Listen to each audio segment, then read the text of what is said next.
Hello everyone, আসসালামু আলাইকুম। সবাই কেমন আছেন? আশা করি আল্লাহর রহমতে সবাই অনেক অনেক ভালো আছেন। আলহামদুলিল্লাহ আমি আল্লাহর রহমতে অনেক ভালো আছি। তো আজকে আমি আপনাদের সাথে শেয়ার করব খুবই মজাদার একটি চিকেন বিরিয়ানি রেসিপি। এটা বানানো কিন্তু খুবই সহজ, ঘরে থাকা কিছু অল্প মশলা দিয়ে কিন্তু এই বিরিয়ানিটা রান্না করা যায়। তো চলুন বিরিয়ানিটা রান্না করার জন্য প্রথমেই আমি এখানে ১ কেজি পোলাওয়ের চাল নিয়ে নিয়েছি। এটাকে খুব ভালো করে এখন ২০ মিনিটের জন্য ধুয়ে পানিতে ভিজিয়ে রাখবো। তাহলে ভাতটা কিন্তু অনেক সুন্দর ঝরঝরে হবে। তো এই তো চালটা ভিজিয়ে রেখে এখানে আমি চুলায় একটা প্যান বসিয়ে দিলাম। এটাতে আমি কিছুটা পরিমাণে সরিষার তেল দিয়ে দিয়েছি, কারণ আজকে আমি সরিষার তেল দিয়ে রান্নাটা করব। তো সরিষার তেল দিয়ে এখন আমি কিছু আস্ত গরম মশলা দিয়ে দিব। এলাচ, দারচিনি, লবঙ্গ, কিছুটা তেজপাতা দিয়ে আমি মশলাগুলো হালকা করে একটু ভেজে নিব।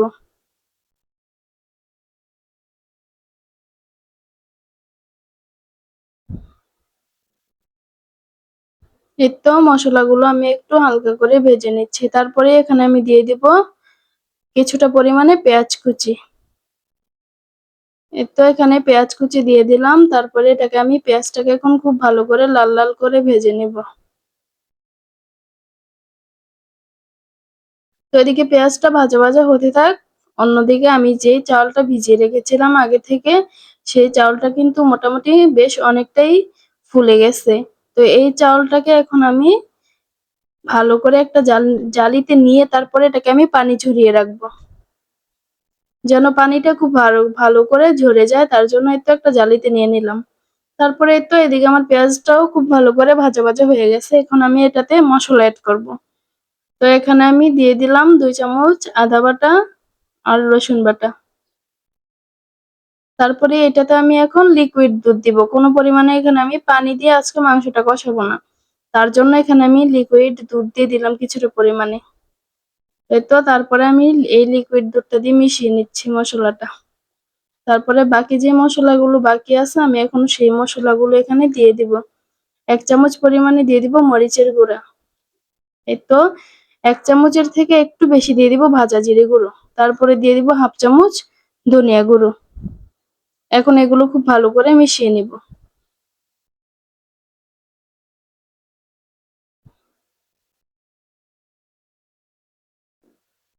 এই তো খুব ভালো করে মসলাটা এখানে মিশানো হয়ে গেছে। তো আজকে আমি এই রেডি মিক্স বিরিয়ানি মসলাটা দিয়ে বিরিয়ানিটা রান্না করব। তার জন্য এখানে আমি বিরিয়ানিটার মসলা দিয়ে দিব। এখানে আমি সামান্য একটু মসলা রেখে দিব লাস্টে দেওয়ার জন্য। তো আমি এখানে বেশ অনেকটাই মসলা দিয়ে দিচ্ছি। সামান্য একটু মসলা আমি রেখেছি।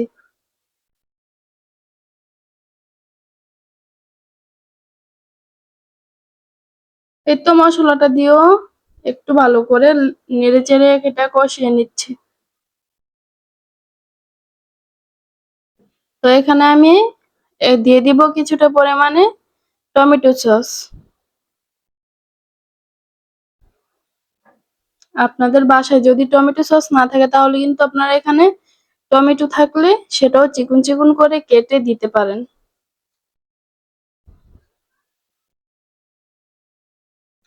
এতো তারপরে আমি এখানে আগে থেকে ১ কেজি পরিমাণে ব্রয়লার মুরগি খুব ভালো করে কেটে ছোট ছোট পিস করে পরিষ্কার করে ধুয়ে রেখেছি। তো এই মাংসটা এখন আমি মসলাটা কষানো হয়ে গেছে।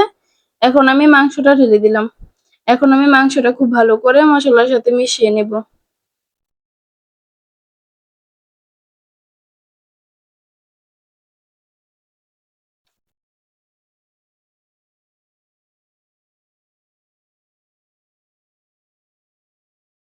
মাংসটা আমার মেশানো হয়ে গেছে। এখন আমি ঢাকনা দিয়ে খুব ভালো করে এটাকে আমি কষিয়ে নিব। তো এখানে আমি এক পাশে চুলায় গরম পানি বসিয়ে দিলাম। তো দেখুন মাংসটা থেকে কিন্তু অনেকটাই পানি ছেড়ে দিয়েছে। এখানে কিন্তু কোনো এক্সট্রা পানি দেওয়ার দরকার নেই। এই যে পানিটা বের হয়েছে এই পানিটা দিয়ে কিন্তু মাংসটা খুব ভালো করে কষানো হয়ে যাবে, সিদ্ধ হয়ে যাবে মাংসটা। এটা যেহেতু ব্রয়লার মুরগি, তো এটা সিদ্ধ হতে দেরি হয় না। তো এখানে আমি ৪-৫টা কাঁচামরিচও দিয়ে দিলাম আস্ত। এখন মসলাটাকে আরো কিছুক্ষণ ভালো করে কষিয়ে নিব।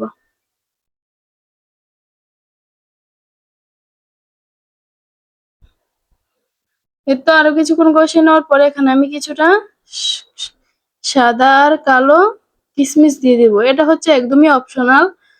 আপনাদের বাসায় থাকলে দিবেন, না থাকলে দিতে হবে না। আমার বাসায় ছিল, তার জন্য আমি এখানে কিছুটা কিশমিশ দিয়ে দিলাম।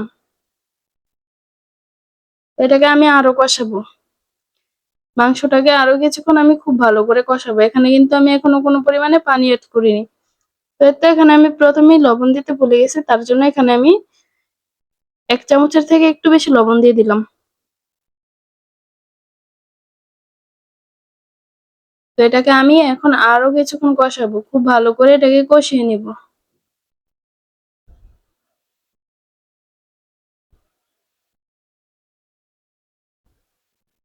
চুলার আঁচ একদমই হাই টু লো এর মাঝামাঝি রাখবেন। চুলার আঁচ একদমই হাই দিবেন না, তাহলে কিন্তু মাংস ভালোভাবে কষানো হবে না। তো আমার মাংসটা খুব ভালো করে আমি এখানে কষিয়ে নিয়েছি। তারপরে এখানে আমি আগে থেকে যেই চাউলটা ভিজিয়ে পানি ছড়িয়ে নিয়েছিলাম, সেই চাউলটা আমি এখানে দিয়ে দিলাম। এখন চাউলটার সাথে মাংস মশলাগুলো খুব ভালো করে মিশিয়ে নেব। খুব ভালো করে আমি এটা মিশিয়ে নিচ্ছি। এটা কিন্তু আমি 5 থেকে 7 মিনিট এভাবেই ভেজে নেব চাউলটা।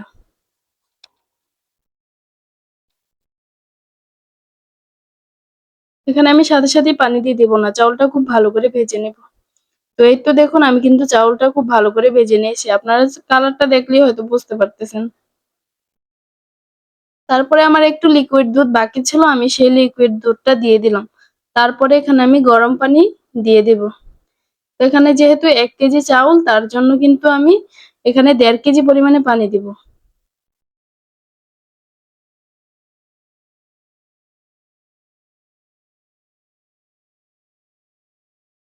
আপনারা পানিটা আপনাদের আন্দাজ মতো দিবেন। এই তো দিয়ে দিলাম। তারপরে এখানে আমি আরেকটু পানি দিয়ে দিলাম। সব মিলিয়ে আমার এখানে 1.5 কেজি পানি দেওয়া ছিল। তারপরে তো ওই যে আমি বিরিয়ানির মসলাটা একটু রেখে দিয়েছিলাম, সেই মসলাটা এখন এখানে আমি দিয়ে দিলাম। এখন এটাকেও খুব ভালো করে মিশিয়ে নেব।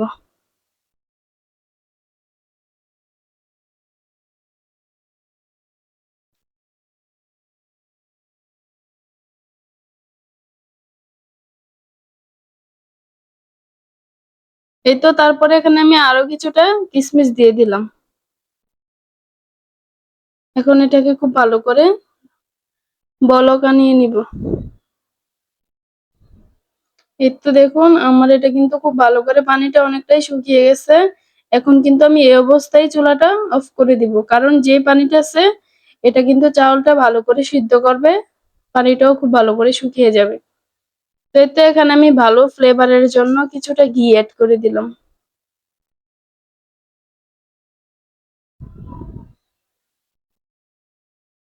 দেখুন, মাশাআল্লাহ বিরিয়ানিটা কিন্তু অনেক সুন্দর হয়েছে।